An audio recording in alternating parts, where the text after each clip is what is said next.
అందరికీ నమస్కారం. శ్రీమద్ భగవద్గీత ఆధ్యాత్మిక రహస్యాలు శీర్షికలో శ్రీ త్రినాథ్ గారు ధారావాహిక ప్రసంగం చేస్తున్నారు. వారి ధారావాహిక ప్రసంగంలో ఈరోజు 212వ ప్రసంగం చేస్తున్నారు.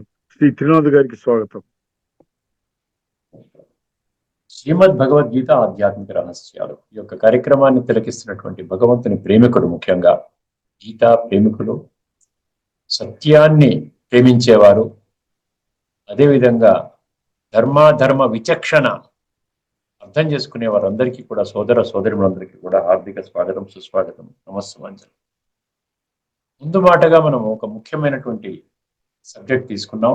ఏమిటంటే అది స్పిరిచువాలిటీ వర్సెస్ రిలీజియన్, ఆధ్యాత్మికత మరియు ధార్మికత. ఆధ్యాత్మికత అన్న పదములోనే ఆత్మ అన్న పదం ఉందండి. ధార్మికంగా కూడా ఆత్మ అన్న పదాన్ని మనం వాడుకుంటున్నాం. ఇంకా ఏమంటారంటే, ఆత్మశుద్ధి లేని ఆచారం అది ఏల, భాండ శుద్ధి లేని పాకమేల,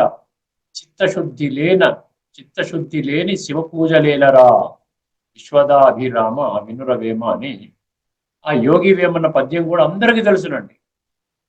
కానీ అక్కడ ఆత్మశుద్ధి లేని ఆచారం అది ఎలా అన్నప్పుడు దానిని మనం ఎందుకు పట్టించుకోవడం లేదు? ఆత్మశుద్ధి ఏమండి? ఆత్మశుద్ధి, ఆత్మ యొక్క శుద్ధీకరణ. ఎందుకంటే ఆత్మ అశుద్ధిగా అయిపోయింది.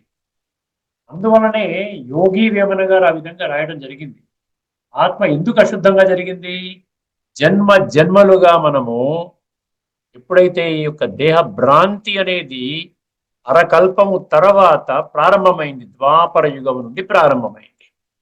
అక్కడ నుండే దైహికంగా నేను దేహము, ఆ దేహము ద్వారా వచ్చేటువంటి ఆనందాన్ని అనుభూతి చేసుకుంటూ, ఇది బాగుంది, విషయ వికారాల ద్వారా గట్టిగా అరిస్తే నా చెప్పిన మాట వింటున్నాడు, లేకుండా ఉంటే ఫలానా లోభగుణము ద్వారా డబ్బు సంపాదించుకోవచ్చును, ఈ మోహం ఉన్నట్లయితే ఇదొక ఆనందము, ఇలాగా విషయ వికారాల వలయంలో చిక్కుకొని ఈ ఇంద్రియ సుఖాలని బాగా మరిగిపోయి మనం ఏం చేసామండి, ఇది అద్భుతంగా ఉందని అనిపించి ఇంకా ఆత్మశుద్ధి అన్న విషయాన్ని మనం విడిచిపెట్టేశాం. అందుకనే ధార్మికంగా కేవలము శారీరకంగా, ఇంద్రియాల పరంగా, అర్థమైందండి, ఆ సుఖానికే మనము జీవితాన్ని ఆ విధంగా కేటాయిస్తూ ముందుకు వెళుతూ ఉన్నాం. అందుకని ప్రతి ఒక్కరికి ఆధ్యాత్మిక జ్ఞానము అవసరం, గుర్తుపెట్టు, ప్రతి ఒక్కరికి అవసరం. ఎప్పుడైతే ఆధ్యాత్మిక జ్ఞానం మనలో చిగురిస్తుందో అప్పుడు ఆత్మశుద్ధి మొదలవుతుంది. ఎప్పుడైతే ఆత్మశుద్ధి మొదలవుతుందో, ఆత్మశుద్ధి జరుగుతుందో, ఇది మామూలుగా ఏదో జ్ఞానం పరంగా వచ్చేది కాదండి. దీనిని ప్రత్యేకంగా, ఎందుకంటే ఎన్నో జన్మలుగా మనం దేహభ్రాంతిలో పడిపోయాం కాబట్టి ఆత్మ యొక్క ఉనికిని, ఆత్మ యొక్క అస్తిత్వాన్ని, ఆ యొక్క ఆత్మ యొక్క స్థితిని మనం అర్థం చేసుకుని అనుభవం చేయడానికి అభ్యాసం కావాలి. అర్థమైందండి? ఏ విధంగా అయితే మీరు జిమ్కి వెళ్తారు, ఆసనాలకు వెళ్తారు, ఏదన్నా వెళితే మొట్టమొదటి రోజునే శీర్షాసనం వేస్తారా? అయ్యారు, అభ్యాసం చేస్తారు. అదేవిధంగా అభ్యాసము ద్వారా, అభ్యాస యోగయుక్తేన చేతసా నాణ్యగామిన పరమం పురుషం, అది గీతలో 8వ అధ్యాయంలో 8వ శ్లోకంలో చెప్తారు. సో అభ్యాసం అన్న పదం కూడా 2-3 శ్లోకాల్లో ఉంది గీతలో, అభ్యాసము. సో ఈ యొక్క ఆత్మ యొక్క అభ్యాసము కేవలము ఈ విధంగా ఆధ్యాత్మిక జగత్తులోని ఆధ్యాత్మిక జ్ఞానము ద్వారానే ప్రాప్తిస్తుంది. కానీ ధార్మిక జగత్తులో మనము అర్థము చేసుకోలేము. దీనికి కంటిన్యూస్ ఎఫర్ట్స్ అండి. ఏదో ఒక 5 నిమిషాలు పూజ చేసుకున్నాను అంటే ఆత్మజ్ఞానం రాదు. ఏదో ఒక వ్రతం చేసుకుంటున్నాను ఈ రోజున అంటే రాదు. ఇప్పుడు శ్రవణ మాసం నడుస్తుంది, శ్రవణ మాసం వ్రతం చేసుకున్నాను, ఆత్మజ్ఞానం రాదండి. మీరు ఏదైనా చెయ్యండి, పూజలు, పునస్కారాలు, యజ్ఞాలు, యాగాలు, జపాలు, తపాలు, నోములు, వ్రతాలు, ఎన్ని చేసినా, తీర్థయాత్రలు, ఏదైనా చెయ్యండి, ఆధ్యాత్మిక జ్ఞానము మీలో రానంత వరకు ఆత్మ యొక్క ఉనికి మీరు కనిపెట్టలేరు. అక్కడి నుంచి మీరు ఆత్మశుద్ధి, ఈ కారణంగా ఆత్మశుద్ధి చేసుకోలేకపోతున్నారు. ఆత్మశుద్ధి చేసుకోలేకపోతే ఏమవుతుందండి? ఆత్మలో భగవంతుడు పదిలపరిచినటువంటి దివ్య గుణాలు, దివ్య శక్తులు, ఏదైతే 16వ అధ్యాయంలో మొదటి శ్లోకం, మొదటి 2, 3 మొదటి 3 శ్లోకాల్లో పదిలపరిచినటువంటి ఆ గుణాలు ఆత్మలో నేను నిక్షిప్తం చేశాను అంటున్నాడు. అలా ఆత్మని అర్థం చేసుకోకపోయినట్టయితే మనకి ఎట్లా వస్తుందండి ఆ యొక్క నిక్షిప్తం చేయబడినటువంటి ఆ యొక్క ఖజానాను మనం అనుభవం చేయాలి కదా. అది అది ఎంత డబ్బు పెట్టినా మీకు దొరకదండి ఆ ఖజానా. ఆ ఖజానాను అనుభవం చేయాలంటే కేవలం ఆత్మజ్ఞానం ఉండాలి. అర్థమైందండి. దీనికోసము ప్రతినిత్యము కొంత సమయాన్ని కేటాయించుకొని మనము అభ్యాసం చేయాలి. ఆధ్యాత్మికత ఒకటే విషయానికి తీసుకుని వెళ్తోంది. ప్రతి ఒక్కరిలో ఆత్మ ఉంది, విశ్వాత్మలందరికీ తండ్రి ఒక్కడే. అంటే మొత్తం ప్రపంచాన్ని కలిపేస్తోంది చూసారా.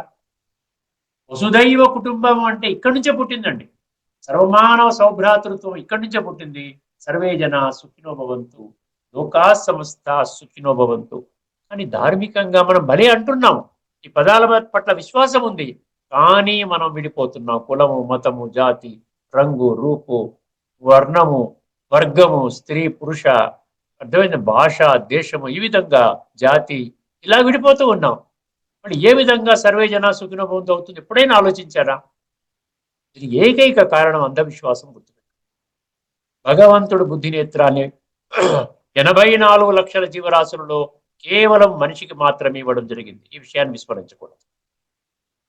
మనిషికి ఎందుకు ఇవ్వడం జరిగింది చెప్పండి? మనిషి తన యొక్క ఆలోచన శక్తి ద్వారా, ఈ యొక్క నిర్ణయ శక్తి ద్వారా, ఆ power of discrimination, power of judgement, దాని ప్రకారంగా సత్యము అసత్యము, ధర్మము అధర్మము, మంచి చెడు, వీటి మధ్య స్పష్టత తెలుసుకొని ఒక మంచి మార్గాన నడుస్తాడు భగవంతుడు.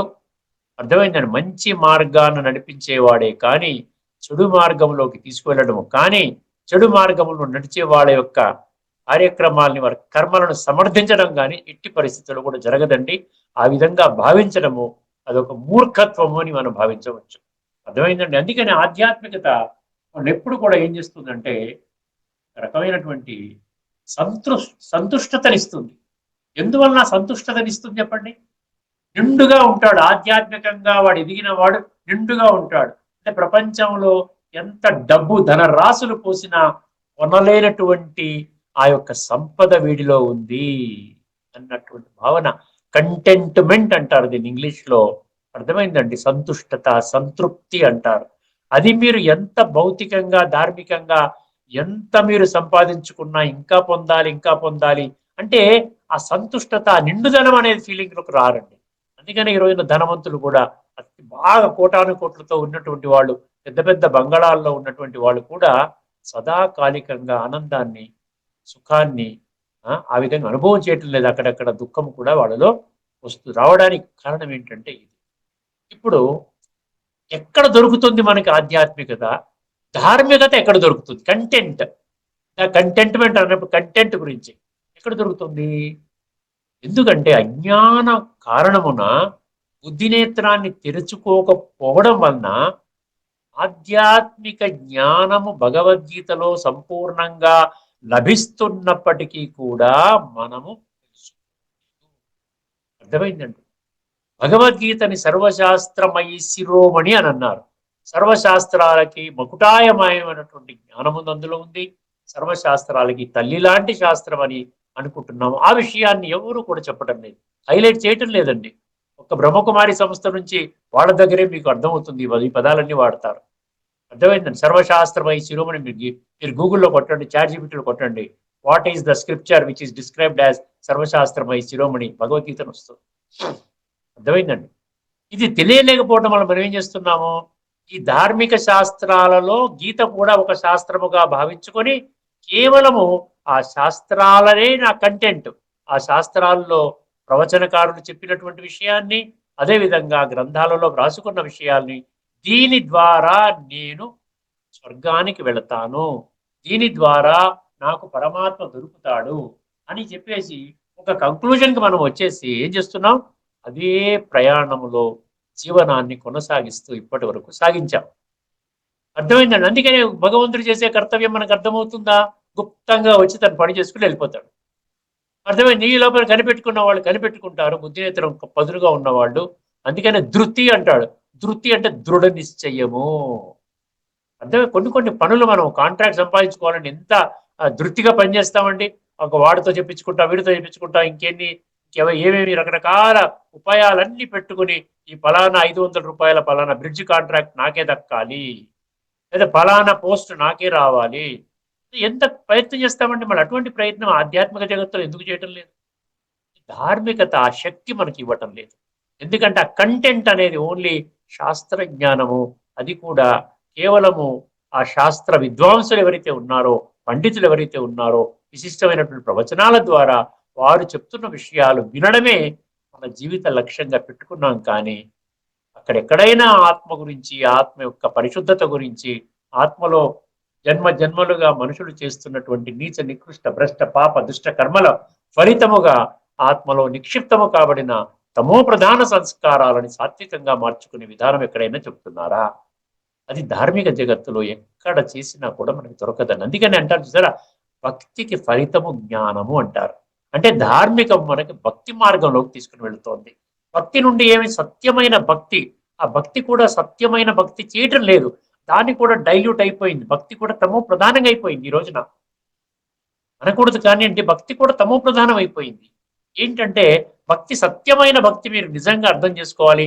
ఎక్కడ ఏ శాస్త్రంలో ఇచ్చేడు అంటే మీరు 12వ అధ్యాయం భగవద్గీతలో భక్తి యోగము అని అన్నాడు చూడండి, అది చదవండి. అందులో ఉన్నటువంటి శ్లోకాలు ఏవైతే ఉన్నాయో అవన్నీ కూడా భక్తి ఏ విధంగా చేయాలో అని స్పష్టంగా, అందుకనే ఒక చాప్టర్ పేరే భక్తి యోగము అని పెట్టాడు. భక్తి కూడా యోగానికే దారి తీయాలి, భక్తి వియోగానికి దారి తీయకూడదండి. యోగము వియోగం అంటాం చూసారా, యోగం అంటే పరమాత్మతో కలయిక, మనసు బుద్ధి ద్వారా సంబంధాన్ని జోడించుకోవటము. వియోగము అంటే ఆ సంబంధం నుండి దూరము కావడం. సో భక్తి ద్వారా అది మూఢభక్తి, మూర్ఖభక్తి అయినట్లయితే, ఏదో మొక్కుబడిగా చేసే భక్తి అయినట్లయితే అది అది వియోగానికే దారి తీస్తుంది. కానీ సత్యమైనటువంటి ఆ యొక్క రాజయోగము ఏదైతే ఆత్మజ్ఞానము, పరమాత్మ జ్ఞానము, ఈ యొక్క కలయిక, దీని ద్వారా ఏమంటారు, దివ్య గుణాలు, దివ్య శక్తుల యొక్క ప్రాప్తి, దాని పర్యవసానంగా జీవితము సమూలంగా ఉన్నత స్థితికి చేరుకోవటము.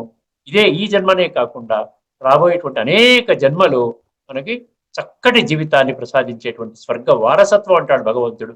ఈ వారసత్వాన్ని మనం పొందేదానికి మనము అర్హులుగా మనము తయారవుతాము. ఇక్కడతో ఈ విషయాన్ని ఇక్కడ ముగిద్దామని, మళ్ళీ తదుపరి ఎపిసోడ్లో మళ్ళీ కొన్ని విషయాలు మళ్ళీ మనం చర్చించుకుందాం. ఇలాగ ఈ ప్రక్రియ కొనసాగిస్తూ ఉంటే కనీసం ఎక్కడో ఏదో ఒక్క పాయింట్ అయినా మీ బుద్ధిలో గుచ్చుకొని, మీ గుండెల్లో ఒక బాకులాగా గుచ్చుకొని, కరెక్టే కదా, ఇవన్నీ కరెక్టే కదా, ఎక్కడైనా ఈయన తప్పు చెప్పాడా, లేదు కదా, మనము ఆ విధంగానే ఎంతకాలం ఇప్పటిదాకా గడిపాము, ఇప్పుడు మనం ఆధ్యాత్మికతలోకి వెళ్ళాలి. శ్రీమద్ భగవద్గీత చెప్పినటువంటి ఆధ్యాత్మిక రహస్యాల్ని మనము అర్థం చేసుకుని, కొన్ని లక్షల మంది ఇప్పటికీ అనేక దేశాల్లో వివిధ ధర్మాలకు, వివిధ మతాలకు చెందినటువంటి వాళ్ళు కూడా ఆచరిస్తున్నారు. నేను నా యొక్క హిందూ ధర్మానికి చెందినటువంటి నేను శ్రీమద్ భగవద్గీతని నా హిందూ ధర్మ గ్రంథముగా ఆ విధంగా భావిస్తున్నటువంటి నేను ఆ రహస్యాల్ని తెలుసుకోకపోయినట్లయితే ఎంత దురదృష్టవంతుడిని కదా అన్నటువంటి ఆలోచన మీకు కలుగుతుంది అనేటువంటి ఒక తపనండి, ఒక తాపత్రయం. ఇప్పుడు మన ముఖ్యాంశంలోకి వచ్చేద్దామండి. ఏమిటండి ఆ ముఖ్యాంశం? జ్ఞేయము అన్న పదం గురించి భగవంతుడిని, జ్ఞేయము ప్రకృతిం పురుషం చైవ క్షేత్రం క్షేత్రజ్ఞ ఏవచ ఏతత్ వేదితుమిచ్ఛామి జ్ఞానం జ్ఞేయం చ కేశవ. ఇది 13వ అధ్యాయంలోని మొదటి శ్లోకం అండి.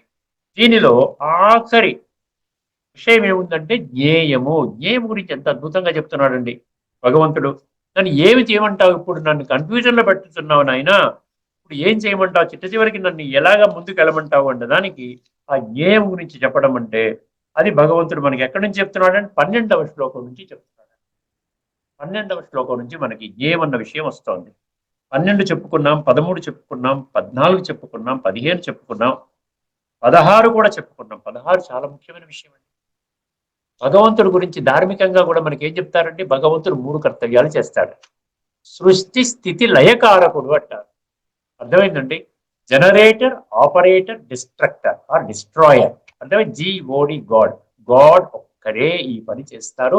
33 కోట్ల దేవీ దేవతలు కానివ్వండి, ధర్మస్థాపకులు కానివ్వండి, అదేవిధంగా సాధువులు, సంతులు, ఋషులు, మునులు, పీఠాధిపతులు, జగద్గురువులు, మహామండలేశ్వరులు, వీరు ఎవరు కూడా ఈ 3 కర్తవ్యాలు చెయ్యలేరు. సృష్టి, స్థితి, లయ. అర్థమైంది? అది మనం చెప్పుకున్నాం. అవిభక్తం చ భూతేషు విభక్తమివచ స్థితం భూత భర్తృచ తజ్ఞేయం రసిష్ణు ప్రభవిష్ణు చ అన్నాం. అది అయిపోయింది. అది మీరు గత ఎపిసోడ్లో మనం చర్చించుకున్నాం. ఇప్పుడు తదుపరి శ్లోకం ఏదంటే ఉందంటే 13వ అధ్యాయంలోని 17. మీకు ఈ శ్లోకానికి మీకు ఒక చిత్రం చూపించాలి. ఇదివరకు కూడా చెప్పుకున్నాం మనం ఈ శ్లోకం గురించి. ఒకసారి మళ్ళీ మనము పునః మనం పరిశీలిద్దామండి.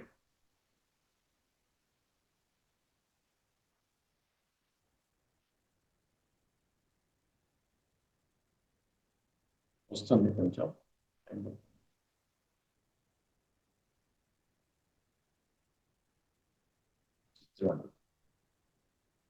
ఈ చిత్రం చూడండి.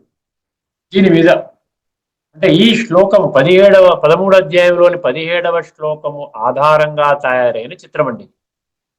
ఒకసారి మీకు అర్థమయ్యే ఉంటుంది. భగవంతుడు జ్యోతి స్వరూపుడు. ఒకసారి ఈ శ్లోకాన్ని వినండి.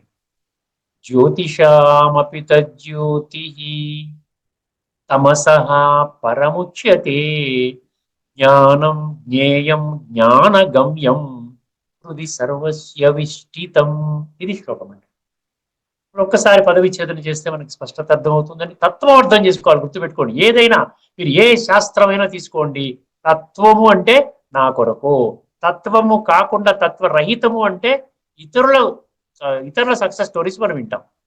అర్థమైందండి. ఇతరులు ఈ విధంగా ఆయన జరిగింది, ఈ వ్రతం చేసుకుంటే వీళ్ళు ఇలా బాగుపడ్డారు, లేకపోతే ప్రహ్లాదుడు ఇలా ఉన్నాడు, ధ్రువుడు ఇలా ఉన్నాడు, మార్కండేయుడు ఇలా ఉన్నాడు, అర్జునుడికి ఈ విధంగా ఉన్నతంగా స్థితికి చేరాడు ఎందుకంటే భగవంతుడు తోడు పెట్టుకున్నాడు. ఇలా అందరి కథలు వింటాం. తత్వంలో నేనే ధ్రువుణ్ణి, నేనే మార్కండేయుణ్ణి, నేనే ప్రహ్లాదుడిని, నేనే ఇప్పుడు నాకే భగవంతుడు చెప్తున్నాడు. భగవంతుని యొక్క తోడు నీడలో నేనున్నాను, భగవంతుని గొడుగు నీడలో నేనున్నాను. అదనమాట విషయం. అప్పుడు నా జీవితం బాగుంటుంది. నేనే అర్జునుడిని ముఖ్యంగా. ఇప్పుడు జ్యోతిషామపిత జ్యోతి అంటే అర్థం ఏమిటి? నేను జ్యోతి స్వరూపాన్ని అన్నాడు. తర్వాత అపిత జ్యోతి అంటే ఏంటి? ఈ ప్రపంచంలో ఈ భూమండలంపై మీకు ఎన్ని రకాల జ్యోతులు ఉన్నాయి గుర్తుపెట్టుకోండి. సూర్యుడు, అది కూడా భగవంతుడు వెలుగునే ఇస్తాడు కదండి. సూర్యుడు, చంద్రుడు, నక్షత్రాలు, అగ్ని, అర్థమైంది. ఇవన్నీ కూడా జ్యోతులే కదా. ఇవన్నీ కూడా వెలుగునే ఇస్తున్నాయి కదా. ఒక జ్యోతి ముట్టిస్తాం, కరెంటు పోయితే ఒకసారి జ్యోతి ప్రమిద వెలిగిస్తాం, క్యాండిల్ వెలిగిస్తాం కదా. అదేవిధంగా తర్వాత ఏం చెప్పాడు భగవంతుడు? ఆత్మజ్యోతి అని చెప్పాడు. అంటే 850 కోట్ల మనుషులలో ఆత్మ ఉంది కాబట్టి, ఆత్మ కూడా జ్యోతి కాబట్టి 850 కోట్ల మనుషుల జ్యోతులు. ఈ అన్ని జ్యోతులకి కూడా నేను జ్యోతిని అంటున్నాడు. లైట్ ఆఫ్ లైట్స్ అంట. జ్యోతిషామపిత జ్యోతి అంటే నేను సుప్రీం లైట్. నాకంటే గొప్ప జ్యోతి లేదు, నాకంటే గొప్ప ప్రకాశ స్వరూపమైనటువంటి శక్తి లేదు. మీకు ఇప్పటి వరకు నా గురించి తెలియదు కానీ సూర్యుడి గురించి తెలుసును, చంద్రుడి గురించి తెలుసును, నక్షత్రాల గురించి తెలుసును, ఆత్మజ్యోతి గురించి కూడా భగవంతుడు చెప్పిన తర్వాత మీరు తెలుసుకున్నారు. కానీ వీరందరూ కూడా వీరి ప్రకాశము నా ప్రకాశముతో సాటి రాదు. అందుకని ఏదో శ్లోకం మనం చెప్పుకున్నాం, దివి సూర్య సహస్రస్య అంటే 1000 సూర్యులో కలిపినా కూడా నాతో సమానంగా అవనటువంటి విషయం అని భగవంతుడు ఆ విశ్వరూప దర్శన యోగంలో చెప్పడం జరిగింది. జ్యోతిషామపిత జ్యోతి తమసః పరముచ్యతే. ఎందుకు నేను పరంజ్యోతి, అందుకని పరంజ్యోతి అంటారు. పరంజ్యోతి అంటే supreme light, light of lights. అర్థమైందండి. సో ఈ పరమాత్మ జ్యోతి స్వరూపుడు గురించి చెప్తున్నాడు. ఏ జ్ఞేయం అని అడిగాడు కదా అర్జునుడు. నేను జ్యోతి స్వరూపాన్నయ్యా, నువ్వేమో దేహదారులు పట్టుకుని భగవంతుడు భగవంతుడు అంటున్నావు, నాతో కనెక్ట్ కాలేదు. నాతో కనెక్ట్ అయిన వారికి నేను కరెంట్ ఇస్తున్నాను. కరెంట్ అంటే దివ్య గుణాల కరెంటు, దివ్య శక్తుల కరెంట్ ఇస్తున్నాను. వాళ్ళని నా బిడ్డలుగా అడాప్ట్ చేసుకున్నాను. చక్కగా వాళ్ళ జీవితాన్ని సర్వాంగ సుందరంగా తీర్చిదిద్దుతున్నాను. కానీ నువ్వు తత్వం ద్వారా అర్థం చేసుకోలేదు కాబట్టి ఇప్పుడైనా తెలుసుకో. నౌ ఆర్ నెవర్ అంట. ఎందువలన తమసః పరముచ్యతే. మొదటి పంక్తి ఏం చెప్పారంటే జ్యోతిషామపిత జ్యోతి. రెండవది తమసః పరం ఉచ్యతే. తమస్సు అంటే ఏమిటి? తమస్సు అంటే అంధకారం. నాకు అంధకారము లేదు అంటున్నాడు. ఐఎమ్ బియాండ్ డార్క్నెస్ అంటున్నాడు. చీకటికి అతీతంగా ఉన్నానంటే నేను సదా వెలుగులోనే ఉంటాను. చక్కగా చెప్పాడు చూడండి. ఎందువల్లంటే మనకి చర్చించుకున్నాము, భగవంతుడు త్రిగుణాతీతుడు, త్రిగుణాలకు అతీతుడు. త్రిగుణాలలో సాత్విక, రాజసిక, తామసిక ఈ 3 వచ్చేస్తాయి చూసారా. అంటే ఏంటి? భగవంతుడు కూడా స్థాయిగా ఒకే స్థితిలో ఉండడు అని అర్థమవుతుంది కదా. త్రిగుణాలలో దేహదారులు వస్తారు, కానీ భగవంతుడు జ్యోతి స్వరూపం అన్నాడు కదా. కాబట్టి నేను త్రిగుణాతీతుణ్ణి అంటే నేను ఎప్పటికీ కూడా నేను చీకటిలో ఉండను, ఎప్పుడు వెలుగులోనే ఉంటాను, ఎప్పుడు కూడా నేను పావనంగానే ఉంటాను అంటున్నాడు భగవంతుడు. ఇప్పుడు బియాండ్ ద డార్క్నెస్ అంటే ఏమిటండి? చీకటి అంటే అజ్ఞానం, గుర్తుపెట్టుకోండి. అజ్ఞానంధకారములో తిరుగుతున్నాము, తమసోమా జ్యోతిర్గమయ అన్నాడు చూసారు అక్కడ. తమస్సు అంటే చీకటి, జ్యోతిర్గమయ అంటే పరమాత్మ జ్యోతి స్వరూపుడు, పరంజ్యోతి స్వరూపుడు. అర్థమైందండి? ఇప్పుడు తమస్సు, ఇప్పుడు భగవంతుడి దగ్గరికి వెళితేనే మనుషుల యొక్క తమో గుణము సతో గుణముగా పరివర్తన చెందుతూ చెందుతూ మళ్ళీ త్రిగుణాతీత స్థితికి వెళ్ళడానికి అవకాశం ఏర్పడుతుంది. తమసోమా జ్యోతిర్గమయ అనుకున్నంత మాత్రాన అవదు. మీరు తమస్సు నుంచి బయటికి రావాలంటే సదా త్రిగుణాతీత స్థితిలో ఉన్నటువంటి జ్యోతులకే జ్యోతి అయినటువంటి పరమాత్మ పరంజ్యోతి స్వరూపాన్ని మీరు ఆ యొక్క పరమాత్మ స్వరూపాన్ని యొక్క ఉనికిని మనకి కనిపెట్టాలి, అస్తిత్వాన్ని కనిపెట్టాలి. అది రాజయోగ ప్రక్రియ ద్వారా ఆత్మ అనుభవం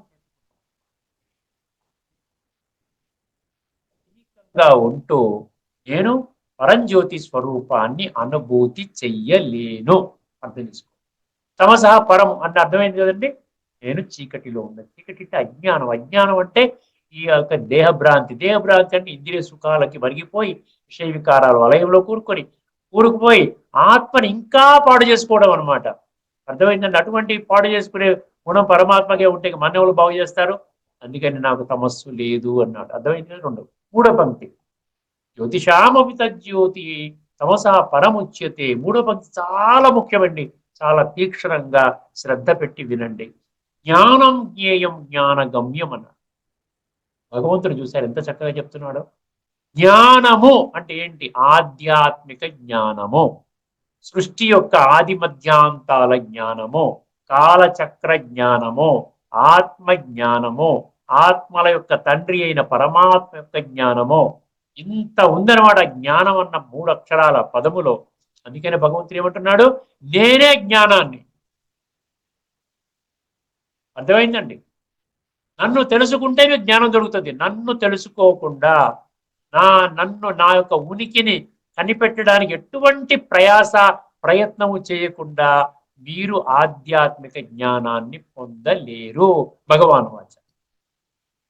అర్థమైంది? జ్ఞానం అంటే నేనే జ్ఞానము, నేనే జ్ఞానము, నేనే ఆధ్యాత్మిక జ్ఞానము. జ్ఞేయం అంటే ఏంటి? తెలుసుకోవలసిన వాడిని కూడా నేనే. ఆబ్జెక్ట్ ఆఫ్ నాలెడ్జ్ అనమాట. ఫస్ట్ ఏమన్నాడు? నాలెడ్జ్ అన్నాడు. సెకండ్ ఏంటి? ఆబ్జెక్ట్ ఆఫ్ నాలెడ్జ్ అంటే ఏమి తెలుసుకోవాలి అంటే భగవంతుణ్ణి తెలుసుకోవాలి. జ్ఞేయం అంటే అది. అర్జునుడు అడిగాడు కదా, జ్ఞేయం అంటే ఏమిటో చెప్పని. నన్ను తెలుసుకోవడమే జ్ఞేయం. నన్ను తెలుసుకుంటే నీకు జ్ఞానం వస్తుంది, తర్వాత నా యొక్క ప్రాప్తులు అవన్నీ వస్తాయి. కాబట్టి జ్ఞేయం అంటే ఆబ్జెక్ట్ ఆఫ్ నాలెడ్జ్ని నేనే. మూడవది ఏంటండి? జ్ఞాన గమ్యం అన్నాడు. గమ్యం అంటే ఏంటి? డెస్టినేషన్ అంటాం, ఒక గోల్ అంటాం, ఒక ఆబ్జెక్టివ్ అంటాం. ఎక్కడ మీరు ఆబ్జెక్టివ్, ఇప్పుడు ఈ రోజుల్లో అసలు ఆబ్జెక్టివ్ లేదు కదండి. మానవ జన్మ దుర్లభం అంటాం, అయిపోయింది, అక్కడితో ఫుల్ స్టాప్. మానవ జన్మ దుర్లభం అంటే ఏం చేస్తున్నాం? తాగి తందనాలు ఆడుతున్నాం, తప్పుడు పనులు చేస్తున్నాం, ఇతరులకు దుఃఖం ఇస్తున్నాం, మోసాలు చేస్తున్నాం, ఈ విధంగా లంచం తీసుకుంటున్నాం, చాలా ఘోరాతి ఘోరమైన పనులు చేస్తున్నాం. విషయేంద్రియ ఈ యొక్క సంయోగంతో ఉన్నావు, కానీ పరమాత్మతో యోగం చేయమంటే నీకు సమయం లేదంటున్నావు. అర్థమైందని ఈ రోజున ఎన్ని అరాచకాలు జరుగుతున్నాయి ఒక్కసారి గమనించండి. ప్రపంచం దిగజారిపోతోంది అంటున్నారు ప్రతి ఒక్కరు కూడా. ఇంత భక్తి జరుగుతున్నా కూడా ఎందుకు దిగజారుతుంది అర్థం చేసుకోండి. ఎందుకంటే పరమాత్మతో మనం కనెక్ట్ కాదు. అర్థమైందండి?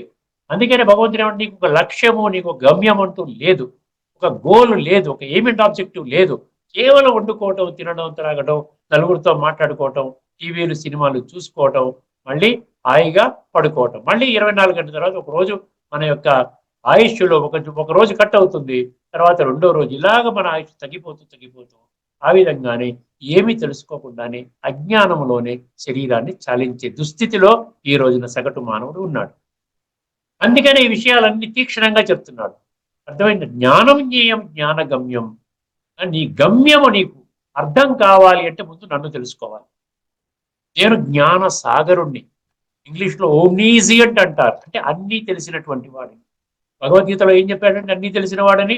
సర్గేణామాదిరంతశ్చ మద్యం చైవాహం అర్జున 10:32. వేదాహం సమతీతాని వర్తమానాని చ అర్జున 7వ అధ్యాయంలోని 26వ శ్లోకము. అన్నీ నాకు తెలుసు, అహమాత్మా గుడాకేశ్ అన్నాడు. అందులో కూడా ఆది మధ్య అంతిమం నాకు తెలుసు అంటాడు. అర్థమైంది? మరి ఇంత చక్కగా నాకు తెలుసును నాకు తెలుసును నన్ను పట్టుకోండి అంటే నిన్ను తెలుసుకోవడానికి మేము చాలా బిజీగా ఉన్నాం అన్నటువంటి దుస్థితిలో ఈ రోజున మనం. అందుకని ఇంత చాలా తీక్షణంగా చెప్తున్నాడు, నేను చెప్పడం లేదు. జ్ఞానం జ్ఞేయం జ్ఞాన గమ్యం. ఈ గమ్యము, ఈ రోజున గమ్య స్థానానికి చేరుకోవాలి అంటే పరమాత్మని తెలుసుకోవడం, పరమాత్మ యొక్క సత్యమైనటువంటి స్వర్గ వారసత్వము, అంటే సత్య త్రేతాయుగాలలో శ్రేష్టమైనటువంటి జన్మలు పొందే భాగ్యాన్ని మనము చేజిక్కించుకోవడానికి మనం సమయాన్ని, శక్తులని, మన సంకల్పాలని వినియోగించాలండి. అటువంటి సమయాన్ని మనం సాధారణ చిన్న చిన్న విషయాలకి మనం కేటాయించుకొని మనం బిజీ చేసుకోకూడదు అంటున్నాడు భగవంతుడు. జ్ఞానం జ్ఞేయం జ్ఞాన గమ్యం. ఈ రోజున మనం ఏం చేస్తున్నాము? జ్ఞేయం అని ప్రతి ఒక్కరిని భగవంతుడు అనేస్తున్నాం. అసలైన భగవంతుడు వచ్చినప్పటికీ కూడా సంశయిస్తున్నాం. అర్థమైందని మనం దూరం అయిపోతున్నాం. అందుకని ఇప్పుడు మీరు ఆలోచించాలి, బుద్ధినేత్రాన్ని తెరుచుకోవాలి. భగవంతుడు ఒక్కరే అని అన్నప్పుడు వారి యొక్క నామ రూప దేశకాల గుణకర్తవ్య సంబంధాలు ఏమిటో మనం అర్థం చేసుకోవాలి. అర్థమైందండి? సో జ్ఞానం జ్ఞేయం జ్ఞాన గమ్యం అంటే అంత అర్థం ఉందండి అందులో. హృది సర్వస్య విష్టితం అన్నాడు అక్కడ. ఎవరైతే తెలుసుకుంటారో వాళ్ళ హృదయాలలో నేను కూర్చుంటాను అన్నాడు. అక్కడ గుర్తుపెట్టుకోండి, ఎవరైతే తెలుసుకుంటారో, సర్వస్య అంటే తెలుసుకున్న వాళ్ళలో, తెలుసుకున్న సర్వస్యులలో, అందరిలో కూడా ఉన్నాడు. బట్ ఎప్పుడు ఎలాగ కనెక్ట్ అవుతాడు? భగవంతుడు అందరి వాడే. పితాహమస్య జగత అన్నాడు, కానీ పితాహమస్య బ్రహ్మకుమారి అన్నాడా? అనలేదు కదా. ఈశ్వర సర్వభూతానం అన్నాడు కదా. నిర్వైర సర్వభూతేషు అన్నాడు. సమూహం సర్వభూతేషు అన్నాడు. మమభూత మహేశ్వరం అన్నాడు. ఎన్ని శ్లోకాల్లో నేను అందరి వాడిని 137 శ్లోకాల్లో ఉన్నాడు. కానీ కనిపెట్టే విధానం కూడా ఏం చెప్పాడు? ఆత్మ ఉనికి కనిపెట్టినంత వరకు పరమాత్మ ఉనికి దొరకదు నీకు. అంటే మీడియం, ఆ మాధ్యమం ఏమిటి? ఆత్మానుభవము. ఆత్మానుభవం ద్వారా పరమాత్మ. దీనికే మనం మామూలుగా మోటివేషనల్ స్పీకర్స్ కానివ్వండి, ఆధ్యాత్మిక ధార్మిక గ్రంథాల్లో కూడా ఏమన్నాడు? Self realization leads to God realization. ఖుద్ కో పెహచానో ఖుదా కో పెహచాన్ సక్తే. Love thy self, know thy self అని బైబిల్లో కూడా ఉంది. నో దై సెల్ఫ్, నిన్ను నువ్వు తెలుసుకో అంటున్నా కూడా నేను శరీరం అనుకుంటే మన జీవితం గడిపేస్తున్నాం. దాన్ని భగవంతుడు అంటున్నాడు, నాయనా ఇప్పుడు లేకున్నా మరి ఎప్పుడు లేదు, అంతిమ సమయం చేరుకున్నది. ఇప్పుడు నేను తండ్రిగా, నీవు నా బిడ్డవి కాబట్టి నీకు కొంచెం అలర్ట్ చేస్తున్నాను. నా విషయాన్ని అత్యంత గుహ్య గంభీరమైన విషయాన్ని తీవ్రమైన విషయంగా పరిగణించి ఈ మార్గంలో నడువు నాయన అంటున్నాడు. ఇక్కడ హృదయము అంటే కొంచెం క్లారిటీ ఇవ్వాలి మీకు. హృదయము అంటే మనం మామూలుగా గుండె అనుకుంటాం, హృదయము అంటే హార్ట్ అనుకుంటాం. అది ఫిజికల్ ఆర్గన్ అండి. అది ఫిజికల్ ఆర్గన్ మీకు ఏ విధంగా అయితే గుండెలాగని కళ్ళు ఉన్నాయి, అది ఫిజికల్ ఆర్గన్. చెవులు ఫిజికల్ ఆర్గన్, నోరు, నాలిక, ఈ గొంతు, కాళ్ళు, మోకాళ్ళు, ఈ కిడ్నీలు అన్ని ఫిజికల్ ఆర్గన్స్. ఆ ఫిజికల్ ఆర్గన్ లాగానే గుండె కూడా ఒక ఫిజికల్ ఆర్గను. భగవంతుడేమో మెటాఫిజికల్, నాకు అసలు ఫిజికల్ లేనే లేదంటున్నాడు. నేను జ్యోతులకే జ్యోతి స్వరూపాన్ని, పరంజ్యోతి స్వరూపాన్ని, పరమ ఆత్మని అన్నాడు. అటువంటి పరమాత్మ ఫిజికల్ ద్వారా నువ్వు అనుభవం చెయ్యలేవు, క్షేత్రము ద్వారా అనుభవం చెయ్యలేవు. క్షేత్రజ్ఞయోరేవం అంతరం జ్ఞాన చక్షుషా. నీ జ్ఞాననేత్రము తెలుసుకోనాయనా. ఏమన్నాడు? క్షేత్రజ్ఞయోరేవం అంతరం జ్ఞాన చక్షుష భూత ప్రకృతి మోక్షం చ అన్నాడు అక్కడ 13వ అధ్యాయంలోని ఆఖరి శ్లోకం. భూత ప్రకృతి మోక్షం చ అండర్లైన్ చేసుకోండి. ఈ పంచతత్వాలతో కూడుకున్నటువంటి, పంచభూతాలతో కూడుకున్నటువంటి ఈ యొక్క క్షేత్రము అనబడేటువంటి, ప్రకృతి అనబడేటువంటి దీని నుండి, ఈ భ్రాంతి నుండి, ఈ డెల్యూజన్ నుండి నీవు మోక్షం పొందినట్లయితే అప్పుడు విదుర్యాంతి తే పరం అన్నాడు. పరమాత్మనైనటువంటి నన్ను నీవు తెలుసుకుంటావు అన్నాడు. అర్థమైందండి? అందుకనే ఈ యొక్క మీడియం ఆత్మ కాబట్టి మీడియం ఆత్మ అన్నాడు, కానీ మీడియం గుండె అనలేదు. ఇక్కడ గుండె అంటే అర్థం చేసుకోవాల్సిన విషయం, మీరు కావాలంటే గూగుల్లో కూడా వెళ్ళి చూడండి, చాట్‌జీపీటీని అడగండి. హృదయము అంటే ఇక్కడ దివ్య బుద్ధి. బుద్ధి కూడా మామూలు బుద్ధి కాదు, దివ్య బుద్ధి, డివైన్ ఇంటలెక్ట్. అర్థమైందండి? డివైన్ ఇంటలెక్ట్ అన్నమాట. అంటే ప్యూరిఫైడ్ ఇంటలెక్ట్. ఇంటలెక్ట్ అండ్ సత్యాన్ని తీసుకోవడానికి రెడీగా ఉన్నటువంటి ఇంటలెక్ట్ అనమాట. కమాన్ కమాన్, ఇంతవరకు నేను అజ్ఞానంలో నా యొక్క బుద్ధిని పరుపరు విధాలుగా వక్ర మార్గంలో నడిపించి నా యొక్క జీవితాన్ని ఉన్నతంగా చేసుకునే విషయానికి ప్రాధాన్యత ఇవ్వలేదు. ఇప్పుడు నేను తెలుసుకుంటా. అటువంటి బుద్ధిలో భగవంతుడు కూర్చుంటాడు. ఈశ్వర సర్వభూతాన హృద్దేశేర్జున తిష్టతి అంటాడు 18వ అధ్యాయంలో. అక్కడ 61వ శ్లోకంలో అక్కడ కూడా హృదయం అన్న పదం వస్తుంది. ఇక్కడ కూడా ఏమన్నాడు? జ్యోతిషామమిత జ్యోతి తమసా పరముచ్యతే జ్ఞానం జ్ఞేయం జ్ఞాన గమ్యం హృది సర్వస్య విష్టితం. అటువంటి హృదయాలలో అంటే ఆ దివ్య బుద్ధి ద్వారానే అన్ని క్లారిటీ వస్తుంది అనమాట. బుద్ధి ఎప్పుడైతే రిఫైన్ అవుతుందో, బుద్ధి ఎప్పుడు రిఫైన్ అవుతుంది చెప్పండి? ఆధ్యాత్మిక జ్ఞానము ద్వారా అది రిఫైన్ అవుతుంది. బుద్ధి నేత్రం స్పష్టంగా తెరిపిస్తుంది. మొత్తం ఆధ్యాత్మిక జ్ఞానం అంతా మీలో ఆ విధంగా పొందుపరిచే విధంగా తయారు చేస్తుంది. అర్థమైందండి? ఇది ఈ శ్లోకం యొక్క తత్వం. భగవద్గీత పుస్తకంలో ఏమి ఇచ్చారో ఒకసారి భాష్యకారులు ఏ విధంగా రాశారో చూద్దామండి. ఇప్పుడు ఈ చిత్రాన్ని గుర్తుపెట్టుకోండి. నేను ఈ చిత్రాన్ని ప్రస్తుతం తొలగిస్తాను. ఇప్పుడు ఒకసారి ఈ పుస్తకంలో ఏం చెప్పారో చూద్దాం. 13వ అధ్యాయంలో 17, కొన్ని పుస్తకాల్లో 18 ఉంటుందండి. కొన్ని పుస్తకాల్లో 18 ఉంటుంది, ఇది 17. నా దగ్గర ఇది గీతా ప్రెస్ పుస్తకంలో 17వ శ్లోకం. జ్యోతిషామమిత జ్యోతి. జాగ్రత్తగా వినండి. ఆ పరబ్రహ్మ అన్ని జ్యోతులకును జ్యోతి అని బ్రాకెట్లో పరంజ్యోతి అని ఇచ్చారు. అన్ని జ్యోతులకును జ్యోతి, పరంజ్యోతి. మాయాతీతుడు. ఇక్కడ మాయాతీతుడు అని ఎందుకు ఇచ్చాడు? తమసహ పరం అన్నాడు కదా. తమస్సు అంటే మాయ. తమస్సు అంటే ఈ పంచతత్వాలతో కూడుకున్నటువంటి దేహం యొక్క భ్రాంతిలో ఉండటం, అర్థం డెల్యూషన్ లో ఉండటం. ఇది నేను శరీరం కాదు. శరీరం ద్వారా నేను నా యొక్క విద్యుక్త పాత్రని ఈ యొక్క సృష్టి నాటక రంగంపై అభినయిస్తూ ఉన్నాను. అదనమాట విషయం. మాయాతీతుడను, జ్ఞాన స్వరూపుడను. జ్ఞానం అన్నాడు కదా, జ్ఞాన స్వరూపుడను. తర్వాత ఏమన్నాడు? తెలిసి కొనదగిన వాడును. అండర్లైన్ చేసుకోండి. తెలిసి కొనదగిన వాడును. తత్వజ్ఞానము ద్వారా ప్రాప్యుడును అతడే. తత్వజ్ఞానము అండర్లైన్ చేసుకోండి. సర్వ ప్రాణుల హృదయముల యందు విశేషముగా ఉండువాడును అతడే. ఇక్కడ సర్వ ప్రాణులు అన్నారు. దీనికి చిన్న కరెక్షన్ ఏంటంటే భగవంతుణ్ణి గుర్తించినటువంటి ప్రాణుల హృదయంలో ఉంటాడు. అందరిలో ఉంటే అందరిలో మార్పు రావాలి కదా. ఉన్నా కూడా మార్పు రాలేదు అంటే దానివల్ల ఉన్నా ఒకటి లేకపోయినా. అందుకని ఇక్కడ ఏమర్థం చేసుకోవాలి? హృది సర్వస్య విష్టితం అంటే ఎవరైతే పరమాత్మను తెలుసుకున్నారో, ఎవరైతే అర్జునుడి యొక్క స్థితికి వచ్చారో, ఆ స్టేటస్కి వచ్చారో, తెలుసుకునేటువంటి ప్రయాణంలో అడుగు వేసి ముందుకు రయ్యమని వెళ్ళిపోతూ ఉన్నారో అటువంటి వాళ్ళ హృదయాలలో అంటే వాళ్ళ యొక్క దివ్య బుద్ధి ఆ విధంగా బుద్ధిలో ఉండి నేను డైరెక్ట్ చేస్తాను. ఆ యొక్క శరీరం అనే రథాన్ని రథసారథిగా నేను ముందుకు తీసుకుని వెళ్ళి వాళ్ళ జీవితాలను సర్వాంగ సుందరంగా తీర్చిదిద్దుతాను అన్నారు. ఇక్కడతో మన చర్చను ముగిద్దామండి. మరి తదుపరి ఎపిసోడ్లో మరొక శ్లోకంతో మీ ముందుకు వస్తాను. అంతవరకు సెలవు. అందరికీ నమస్కారము. లోకా సమస్త సుఖినో భవంతు. ఓం శాంతి.